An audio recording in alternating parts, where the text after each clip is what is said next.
Moi, j'aimerais vous parler aujourd'hui, encore une fois, n'est pas coutume, d'une espèce de manchot. Il me semble que du coup, Franck et Clément en ont pas mal bouffé finalement des espèces de manchots, puisque vous étiez là assez régulièrement. Mais toi, Théo, tu n'as entendu que la chronique sur le manchot Papou, qui était 10 épisodes auparavant, lors de l'épisode 7. Vous avez le lien dans la description que vous pourrez aller voir d'ici quelques instants. L'épisode 7 qui sera d'ailleurs monté par Clément. Merci beaucoup Clément. J'ai tout le listing là sous les yeux. Et cette fois-ci, on fait un bond dans le temps, parce que du coup... On va très très loin, pas dans le temps, mais dans la géographie, pour parler d'une espèce de manchot qui s'appelle le manchot à ailerons blancs. Est-ce que ça vous dit quelque chose, ça ? Pas du tout, mais je pense qu'il a des ailerons blancs. Eh ben exactement, j'allais te demander ce qu'il avait comme spécificité, Théo. Il a effectivement des ailerons blancs. Voilà, son petit nom scientifique, c'est Eudiptula, entre parenthèses, minor, alboziniata, ou manchot à ailerons blancs, ou alors Korora en maori, parce qu'en réalité, il ne se trouve que, à votre avis, dans quel coin dans le monde ? En Nouvelle-Zélande. En Nouvelle-Zélande, exactement, puisque c'est le seul endroit où vous pouvez trouver des Maoris. Mais il est aussi un peu quand même sur l'île Stewart.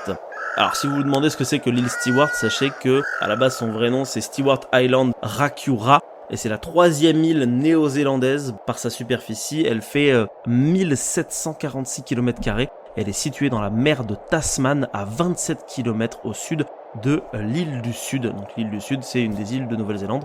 Elle en est séparée par le détroit de Fovo et elle ne compte que 387 habitants qui résident dans le seul village qui s'appelle Oban. Voilà, donc en gros on trouve pas mal d'espèces de manchots sur cette île. C'est une petite île avec plein de groupes différents. Dedans, vous avez le Gorfou des Fjordland, le petit manchot bleu dont on parlera la semaine prochaine, avec une population d'environ 200 couples par période de reproduction quand même, le manchot à aileron blanc dont on va parler aujourd'hui, et le manchot à œil jaune. Il y en a quelques-uns qui traînent, et lui ce sera le dernier manchot dont on parlera au cours de cette saison. Je fais un peu de teasing.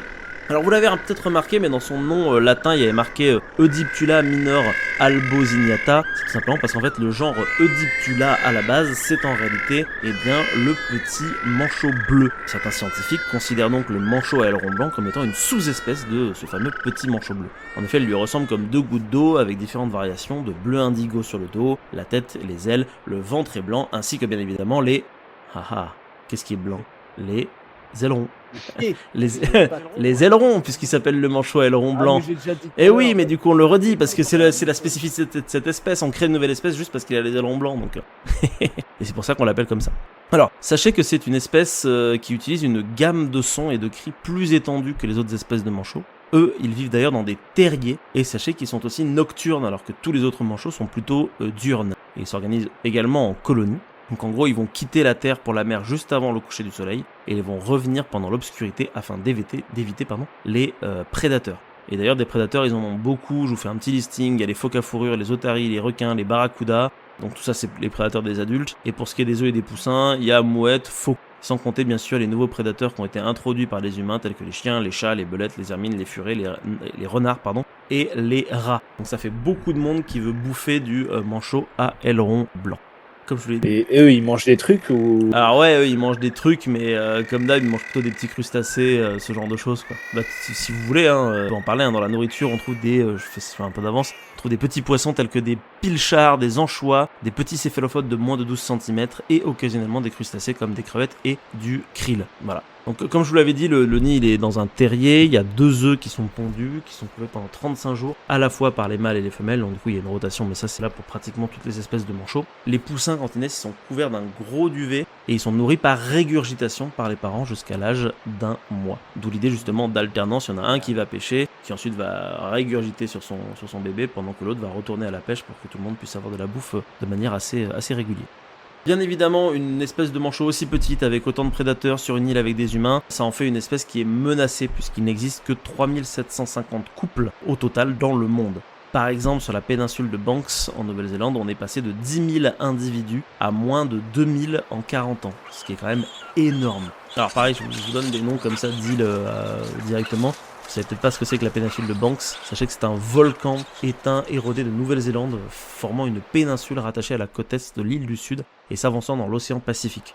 C'est situé dans la région de Canterbury, et sa principale localité c'est la ville de Littleton et la grande ville de Christchurch, la borde au nord.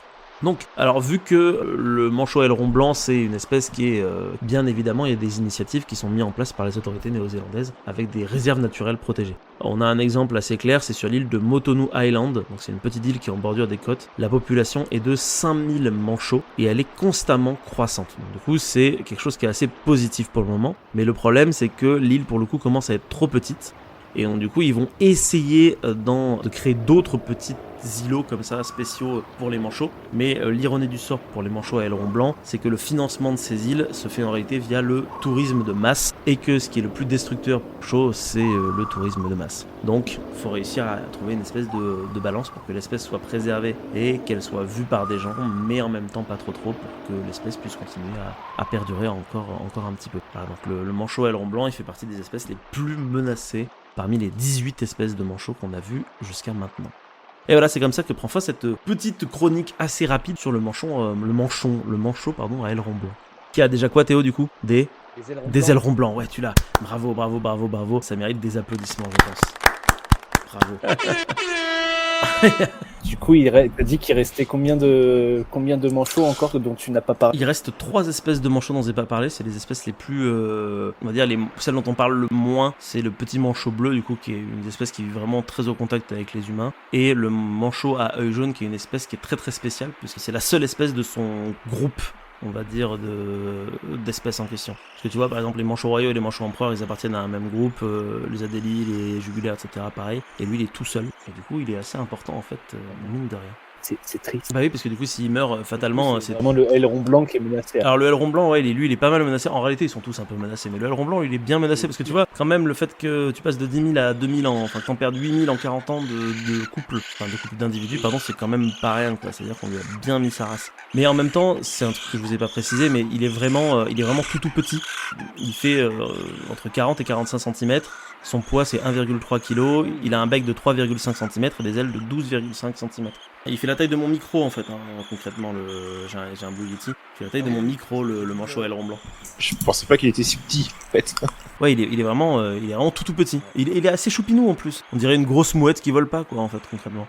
Et il fait partie des moins connus et des plus discrets aussi, parce que petit mais nocturne. Donc t'es un humain, si tu veux sur YouTube, il y a plein de gens qui vont dans des trucs justement de tourisme pour voir des manchots à aileron blanc ou des petits manchots bleus, et en fait systématiquement c'est la nuit avec des caméras infrarouges, etc. Donc c'est une espèce qui est assez à part finalement par rapport à l'espèce de manchot classique, parce que c'est vrai que quand on pense manchot, on pense directement manchot empereur plutôt la plupart du temps, quoi. On pense banquise alors que lui il vit en Nouvelle-Zélande, quoi. Donc c'est assez différent.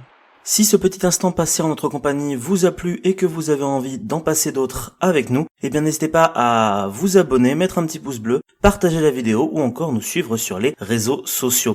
Sachez que vous pouvez aussi écouter cet épisode dans son entièreté et pour cela vous n'avez qu'à vous rendre dans la description de la vidéo. Je vous dis à très bientôt pour à nouveau écouter un petit peu de tout et surtout un petit peu de rien.